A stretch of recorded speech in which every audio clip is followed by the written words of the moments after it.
Hey there. My name is Omni Kitts Ferreira, and I am the Director of Education with ANELDA, the International End of Life Doula Association.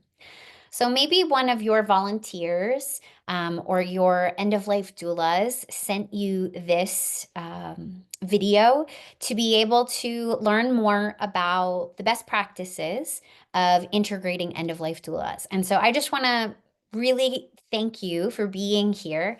And I'll give you some background about how we arrived at these recommendations as we dive into the PowerPoint. And I hope that what you learn here will allow a more easeful integration of your volunteers into end of life doulas, and then how they can really support person-driven care and facilitating working with your interdisciplinary team. So let's get started. I'm going to share my screen.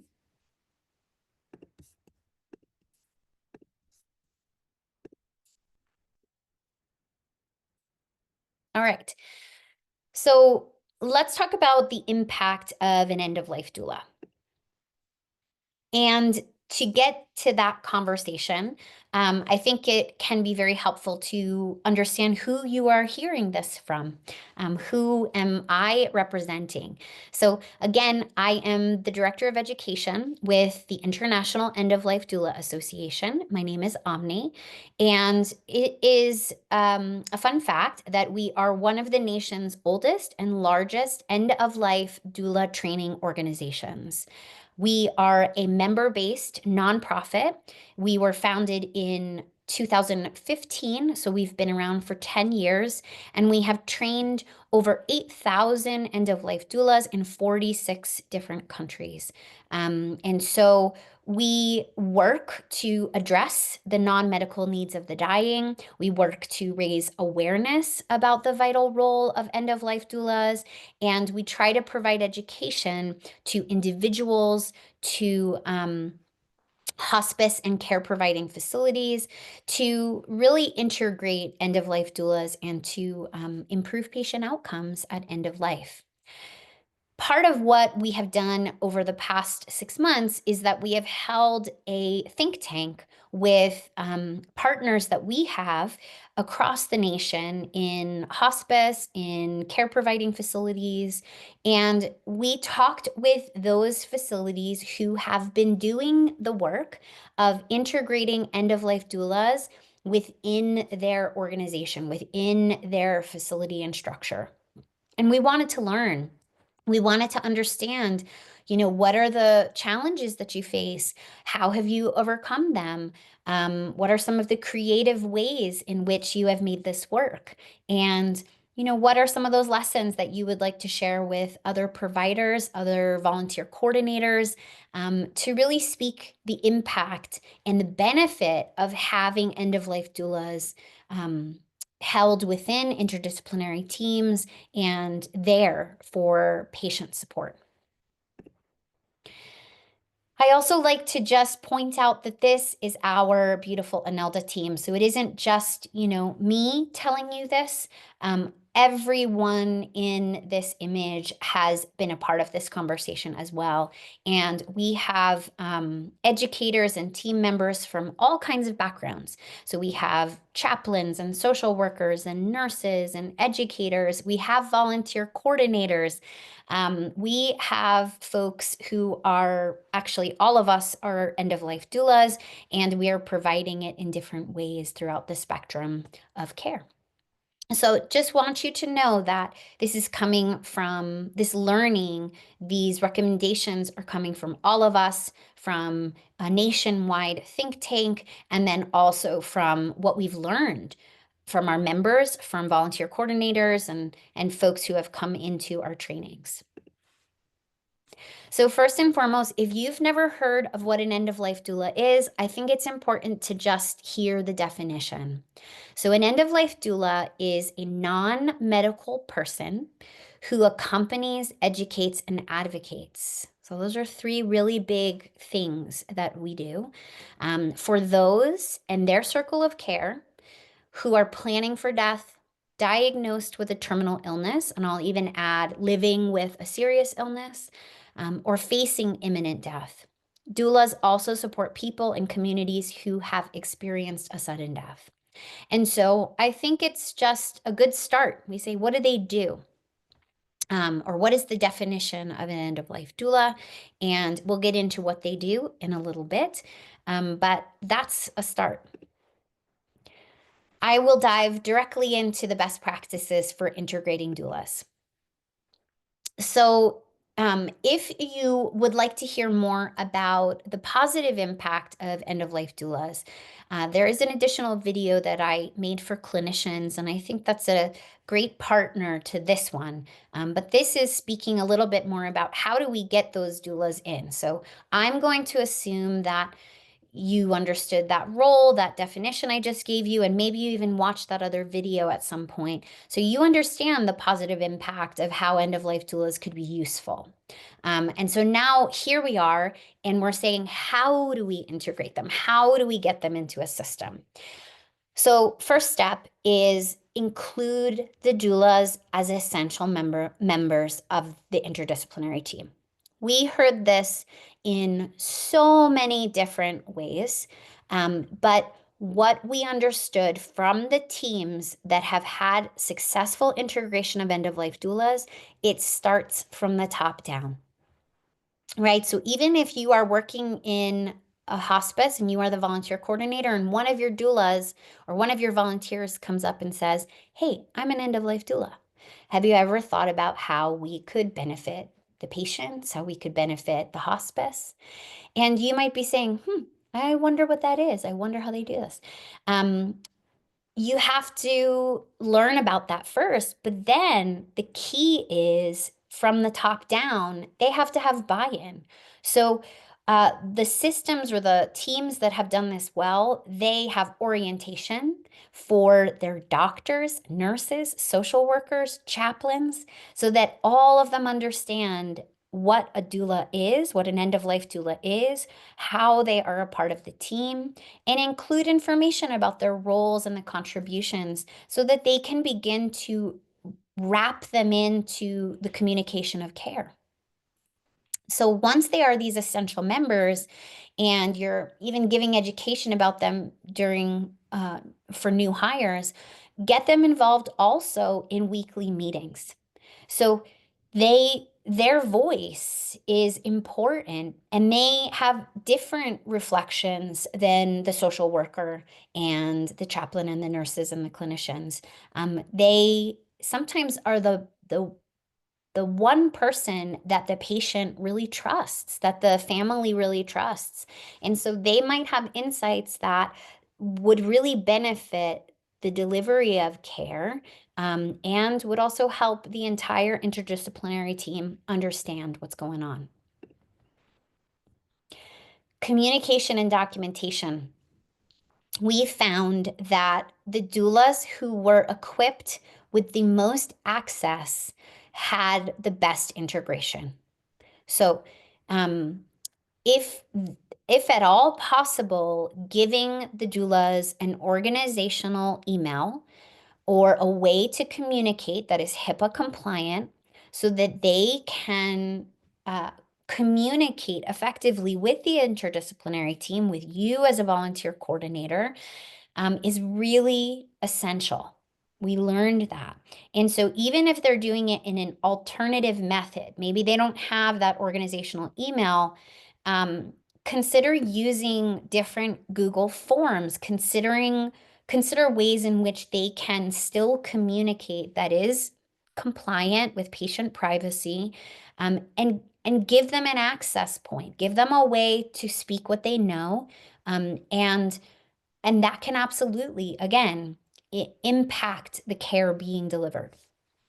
Another thing that I thought was very interesting that I hope to share with you is the doulas that have access to the EMR was really successful.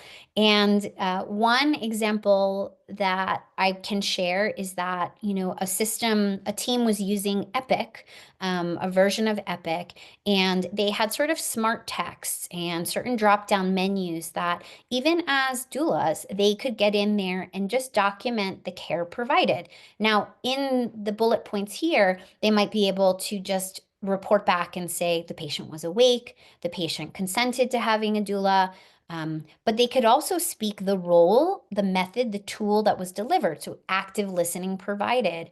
And so, why I think this is so critical is if we could get them to have some access and be able to chart, what you can then do is measure that data. And that data is going to lead into other points I will make, but it will increase your funding, possibility for funding, support for the program. And so these are really big actions that if we can get them in place, they will help with the integration. 3, referral and activation process. We heard across the board a little trouble, a little pain point with the timing or the way in which the end of life doula was activated. So, meaning like, when do you bring them in? When do they meet the patient, etc.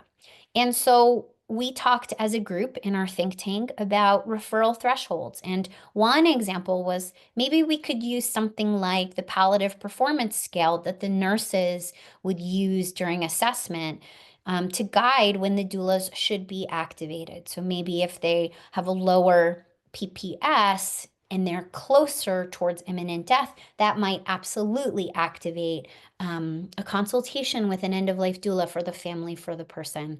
And I would also argue that they could be activated anywhere along the continuum of care. In palliative care, when someone is not actively dying, but they are living with serious illness or life-limiting illness, if a doula could be activated there, they could be able to have conversations before crisis, before end of life, before we are at that point of imminent death. And so we can talk about, really detailed advanced care planning, really specific spiritual, cultural, sensitive care around how they want to approach end of life when they are there. And so that's some of the ideas. So we could use something like that. Another way we could do this is have referral phrases that I think the clinicians and the nurses and the social workers, they have to hear it. They have to kind of go, oh, that might be a space to call the doula, right? But maybe if a nurse can't spend a lot of time with the patient because of caseload or what have you, if a patient is saying, I feel like no one is listening, that is an amazing time to just call the end of life doula and say, I think they could really use some presence and, companionship. And so there's lots of little phrases that we have, and I think as your organization thinks about it, you may have key phrases that you identify as referral phrases. Let's get a doula in there, right? And then types of doulas, I think that's just an important piece of maybe you do have some volunteers that work specifically within palliative care. Maybe you have doulas that are really specific to hospice or bereavement. And, if someone can do all of that, they're a little bit more of like a full spectrum doula. So work in how your doulas show up. We have heard that even within certain hospices, they just have vigil doulas or 11th hour doulas or imminent death doulas. Those are all going to be able to just sit with the family, provide presence, and, active listening while a person is in imminent death. 4, training and support for doulas. We found that it is very important that end of life doulas have a certain level of training. And in fact, a lot of these teams who have integrated doulas will provide yearly continuing education or I can't speak, specific training for their doulas so that that whole team of doulas has kind of like a standardized approach of how they deliver care. So something that we do here at Anelda is we have a hospice doula training. It is specific to doulas who want to work within the hospice or long-term care providing facility and setting. And so part of what we do is we train our doulas to work within an interdisciplinary team, to know their role, to be able to effectively communicate and support. We have specified that training around hospice in particular so that when those doulas go out there, they know how to work well in the team and they know how to provide patient care under the model or within the model of hospice. So as you develop your end-of-life doula team, I think it can be important to really decide what kind of level of training do you want these end-of-life doulas to have. And even at Inelda, we work with hospice organizations around the country. We come in and we train their volunteers as end-of-life doulas so that the whole team has the same level and standard of education. And continue that. So your particular hospice might also want them to be able to perform M-Touch, which is a very specific type of massage for end of life. And so maybe as an organization, you do that as an additional training, but getting them up to speed, training the doulas in the way that you want them to specifically deliver care is important for their integration. I would also say making sure that they are using standardized approach or evidence-based approach. And so you see trauma-informed touch, breathwork, guided imagery. All of these have great evidence to support them. And so you still want to be able to have those doulas use evidence-backed practices. And then clear documentation guidelines. Develop standardized forms and guidelines for them to, document what they have done. So train them and then support them with clear documentation guidelines if you want them to document around these things, which I think would be fantastic because then we have data we can pull, and then data helps support continuity of programs with end-of-life doulas. And that leads me directly to this slide. So tracking and reporting their outcomes. Measure the impact. Measure how many times they meet with the patient, because then you can say doulas increase patient encounters. Doulas spend more meaningful time with patients, with patients and their circle of care. It gives them room to express, and so we can improve emotional well-being. And all of this can translate into better patient survey scores, right? So this can impact CAPS surveys and really speak to the positive impacts of having end-of-life doulas.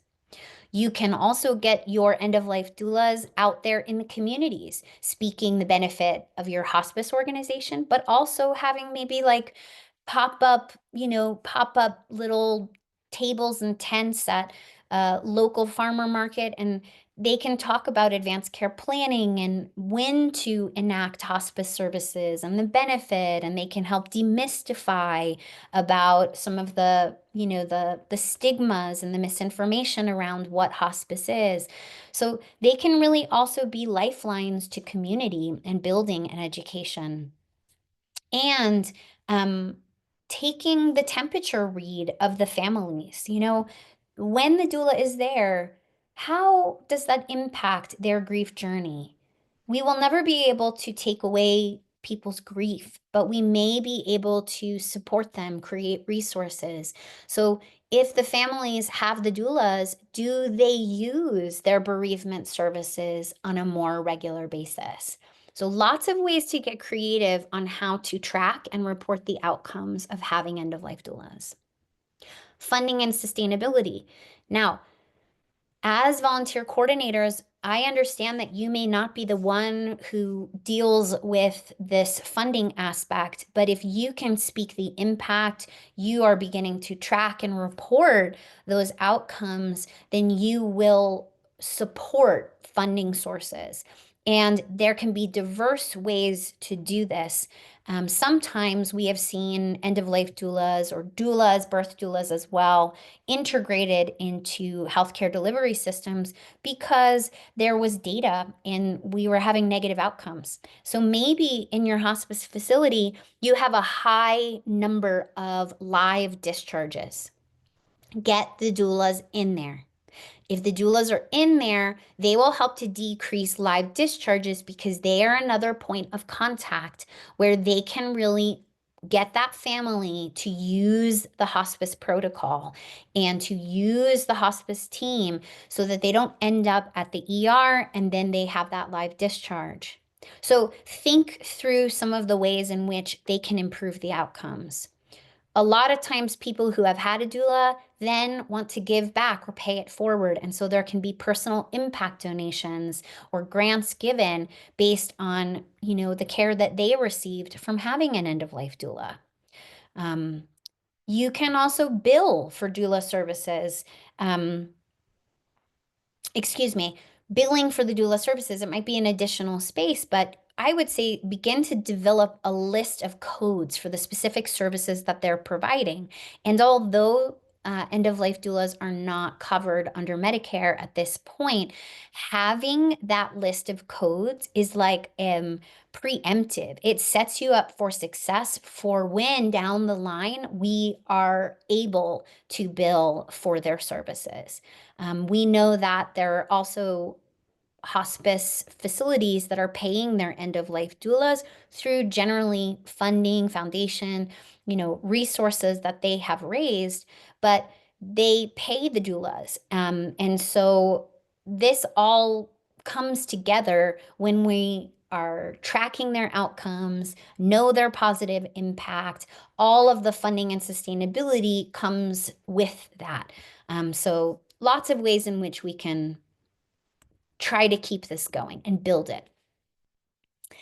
These are some of the doula methods. Again, this is the list of codes. I'm giving this to you because I want you to understand whether it's in, the EMR and it said provided reprocessing, provided end-of-life planning, provided, right? These are all things you can have in a documentation system, but also these are the things that you might eventually be able to code for or bill for, the services that the doulas provide. This all sets us up for success for their integration. And then 7, promote the doula services. We have heard that storytelling and using anecdotal testimonies are just huge ways of sharing and promoting the doula services. If somebody is working to pick a hospice organization and you say, we have a team of end-of-life doulas, and here are some of the testimonies that we received because of having the end-of-life doulas integrated, that's going to be massive. That will really impact people. People will pick a hospice. We know this, we've heard this. They pick that hospice over the other hospice that did not have the doulas. You could have videos that you send out to your communities, and promote the doulas as forms of patient navigation, because the doulas assist the families with navigating the complex decisions and the logistics of hospice care, and they are there. It's almost like a guide. What a wonderful thing to be able to say we have a guide that walks alongside you and your family as you move through this process. So I think just promote, speak their impact, speak the outcomes as you have them. All right, closing up. Integrating doulas into hospice care, it enhances the patient-driven outcomes. It provides critical emotional support. It contributes to better outcomes. It contributes to support of the entire interdisciplinary team. And, I hope this little video has given you some ideas to be able to integrate doulas into your hospice.